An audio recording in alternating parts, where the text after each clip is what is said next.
Onun derdi belli oldu ya. Geldik, arkandayız. Gül Batur birinci, Şah Batur geliyor. Bu Allah olan dansı Engin çok iyi söylüyordu, Engin. Görebiliyor musun, orada var mı? Ben arkada müzik dinliyorum bu arada. Discord'dan değil de Spotify'dan müzik açtım. Arkada hem müzik çalıyor hem sizle konuşuyorum. O çok iyi oluyor.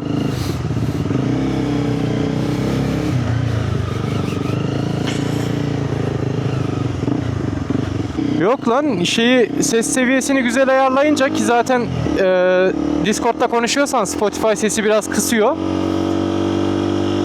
Şu an ikinizi de temiz duyuyorum yani.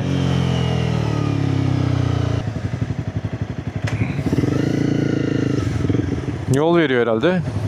Neyse. Şimdi çıkabilirsin gibi.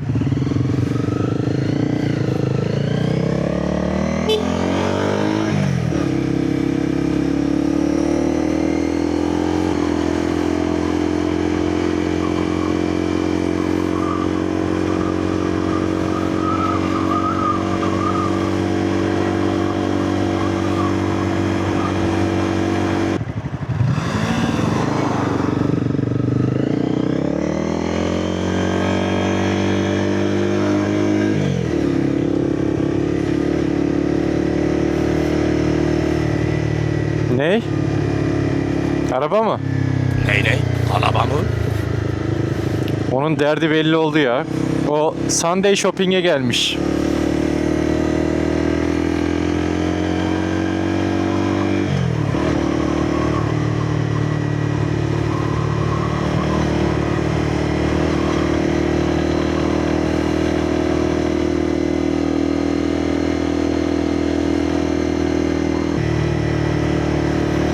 Geldik, arkandayız.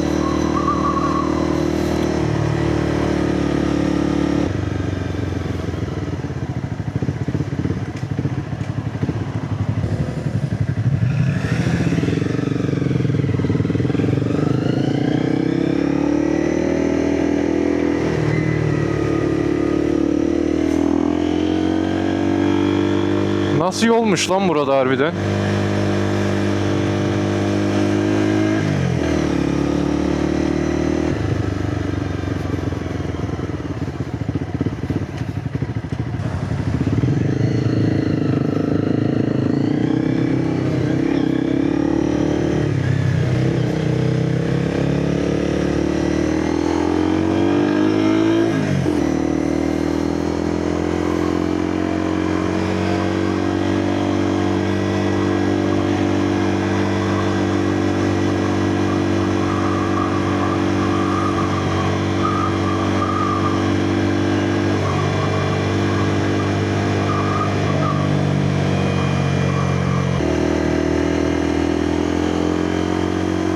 M11 mıydı orası?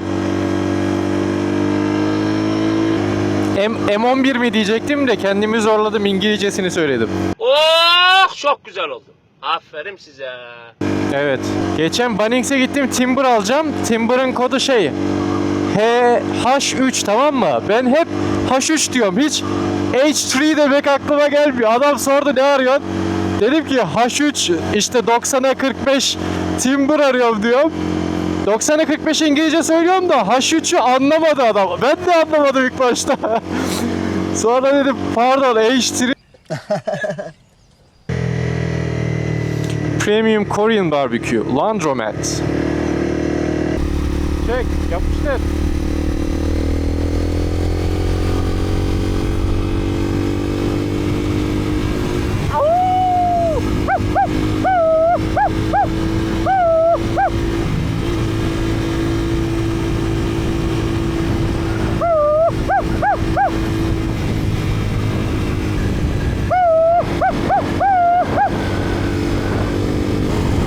Şah Batur geliyor, Gül Batur birinci, Şah Batur geliyor. Gül Batur birinci, Şah Batur geliyor. Ve 10. yıl Gazi koşusunu Gül Batur kazanıyor.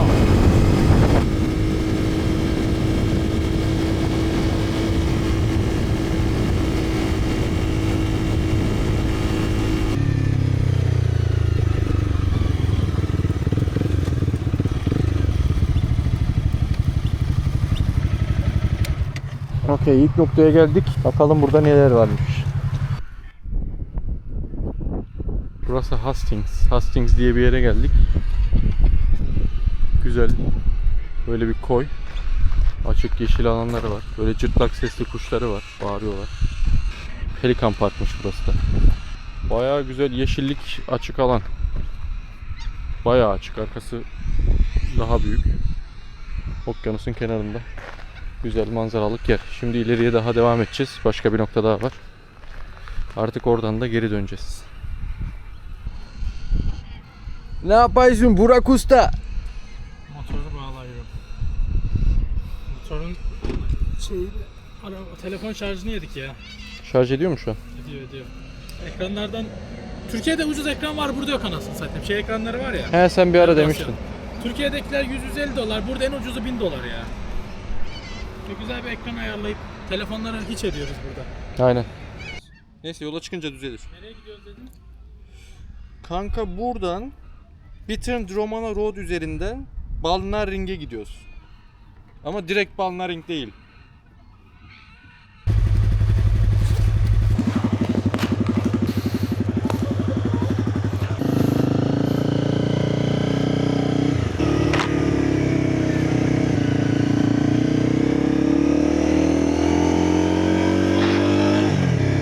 Şimdi o ilk geldiğimiz noktadan çıktık.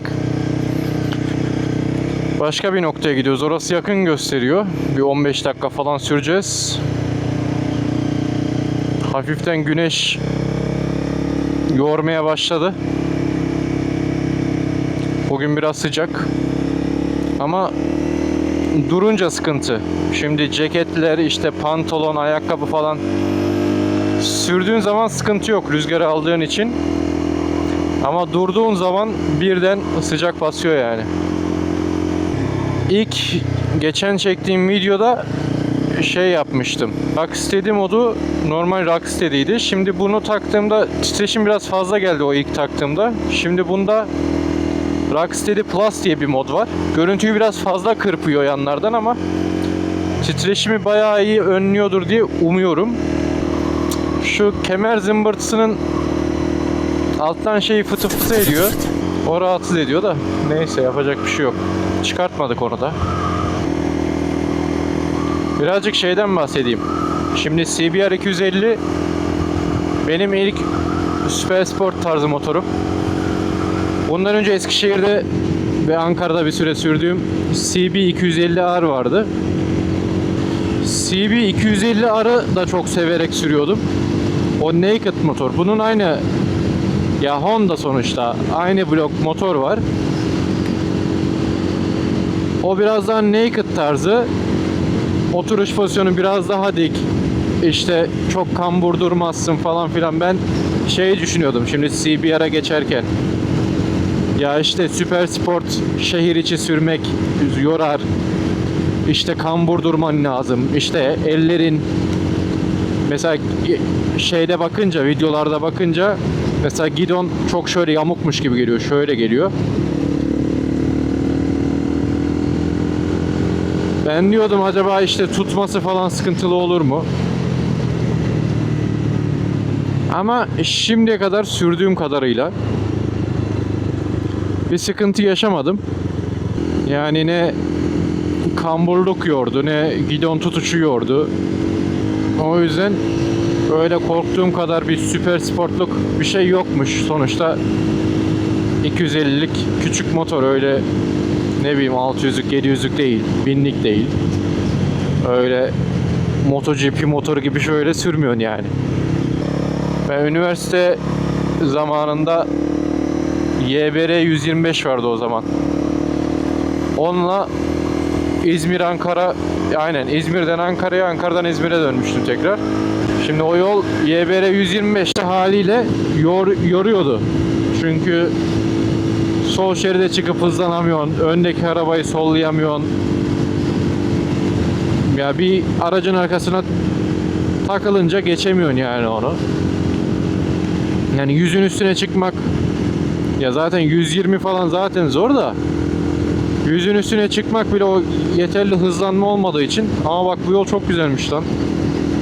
Tam ağaçların arasından Fıtı fıtı sürmelik.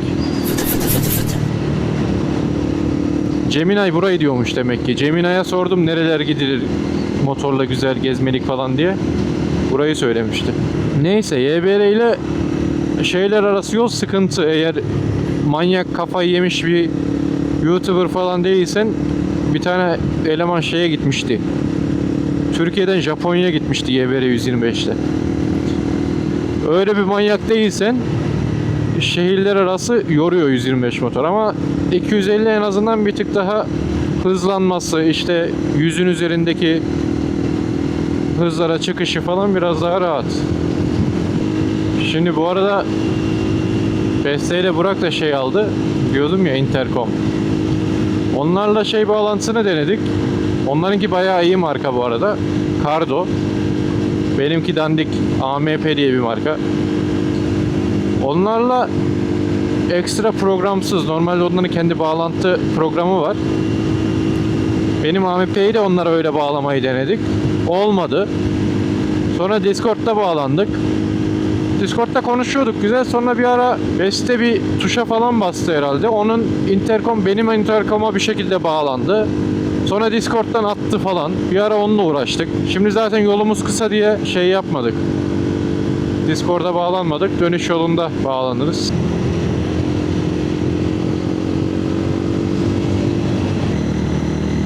Oğlum buraların virajları daha güzelmiş lan. Daha hızlı girebiliyorsun. Çok o kadar dar değil.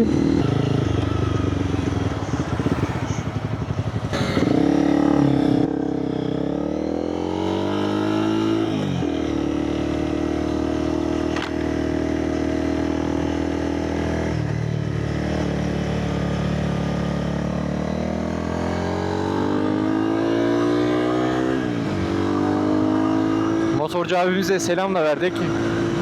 Oh be, şöyle gidince abi havalandırmalardan hava giriyor ya, nasıl rahatlatıyor var ya, durduğun an pişiyorsun yoksa.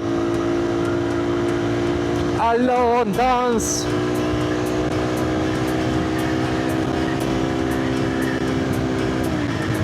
Bu Alone dansı Engin çok iyi söylüyordu, Engin.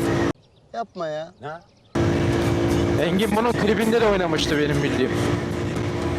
Kong king king king kong king kong.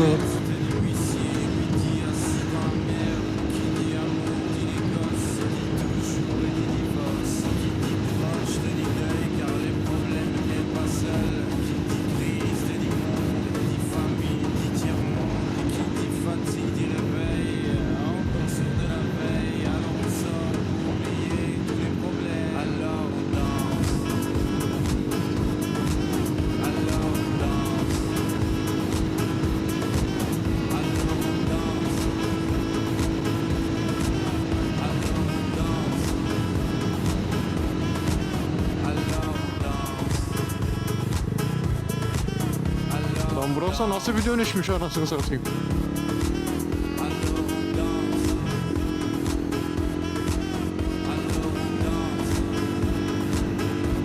Şimdi otobana giriyoruz. Bas baba.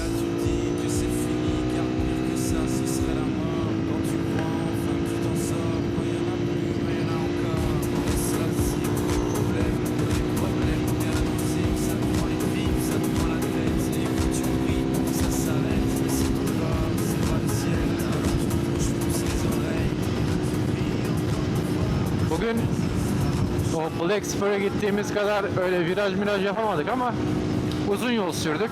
Viraj yapamasak da ben keyif aldım açıkçası. Şimdi kapanış yapalım o zaman.